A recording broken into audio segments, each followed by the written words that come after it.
Do you ever feel unheard in conversations? Elise felt the same way. Stay tuned to hear about her transformation in the lesson of listening and being heard. Storytime with Delia and Jade. Elise was a woman of immense knowledge and sharp insight, admired by her peers for her intellect and ability to solve problems. People often sought her advice, trusting her wisdom. Yet, despite her reputation, Elise harbored a secret frustration. She hated talking on the phone. Every phone call felt like an ordeal.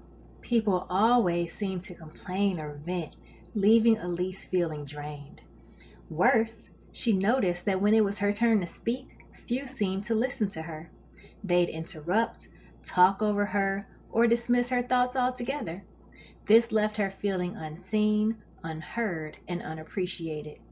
Over time, she began avoiding conversations altogether. One evening, Elise sat in her quiet apartment nursing her frustration.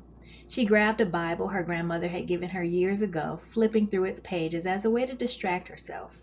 Her eyes landed on a passage. The Spirit searches all things, even the deep things of God. She paused, recalling other verses about the Holy Spirit knowing the hearts of people, judging righteously but without condemnation. It dawned on her. She had been doing the opposite. When people spoke to her, she wasn't truly listening. She judged their words before they could finish, often assuming she already knew what they were going to say. But wasn't that what frustrated her most about others? That they didn't let her finish, didn't try to understand her fully? Elise sat back stunned. She had been so focused on feeling unheard that she hadn't considered her own role in perpetuating the cycle. The next day, Elise got a call from Laura, a coworker notorious for lengthy complaints about work. Elise almost ignored the call, but stopped herself. She answered, determined to try a new approach. "Hi, Laura," she said, keeping her voice calm. "Elise, I know you're busy, but I really need to talk about the project deadline," Laura began, her tone strained. Elise's instincts flared. She wanted to cut Laura off, to offer solutions and move on, but then she thought, how would I feel if someone did that to me? Reserve your thoughts, just listen. Laura continued, her voice faltering. "I've been so overwhelmed. My dad's in the hospital, and I'm trying to manage work while taking care of him. I haven't told anyone because I didn't want to seem weak, but I'm at my breaking point." Elise's heart softened. She had assumed Laura was just complaining, but now she saw the deeper pain beneath her words. "Laura, I'm so sorry to hear that," Elise said, her voice warm. "Thank you for sharing that with me. How can I support you?" Laura sighed, her voice tinged with relief.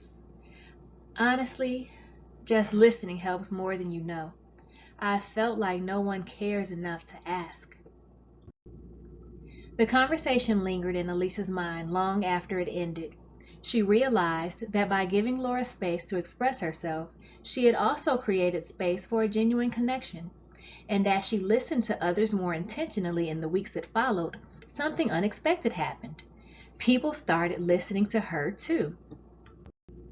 When Elise spoke, her words seemed to land differently.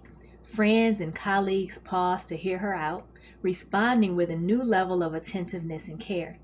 It was as if her willingness to truly hear others had unlocked the same gift for herself.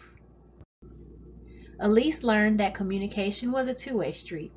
By reserving judgment, listening fully, and treating others the way she longed to be treated, she broke the cycle of feeling unheard. True wisdom, she discovered, wasn't just about knowing a lot, it was about creating space for others and in turn finding her own voice. Has this story helped you think about communication in a